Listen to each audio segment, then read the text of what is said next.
ഓരോ ദിവസം എത്ര പെട്ടെന്നാണ് കടന്നു പോകണില്ലേ. ഓണം ഓണം പറഞ്ഞിട്ടിപ്പോൾ ഒന്നും പൂരാടായി. അപ്പോൾ രാവിലെ ഏകദേശം പണികളൊക്കെ ഞാൻ അടുക്കളയത്ത് ഒരുക്കി വെച്ചിട്ടുണ്ട് കേട്ടോ. പിന്നെ അതാ പൂവിടാൻ വേണ്ടി തുടങ്ങുകയാണ്. മോൾക്ക് ഇന്നും കൂടിയും ട്യൂഷൻ ഉണ്ട്. അപ്പോൾ അവൾക്ക് ചായയും കടിയൊക്കെ ആക്കി ചോറിന് അരിയും കൂടി ഇട്ടിട്ടാണ് പൂവിടാൻ പോണത്.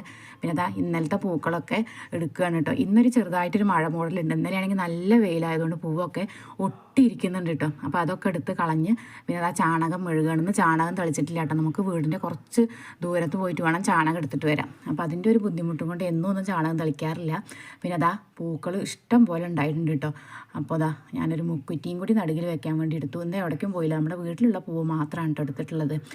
പിന്നെ ശംഖുപുഷ്പം ഒരുപാട് ഉണ്ടായിട്ടുണ്ടായിരുന്നു. പിന്നെ അതാ എൻ്റെ ഇളയിച്ച് കൊടുന്നു തന്നാണ് കേട്ടോ കുമ്പളം പൂവ്.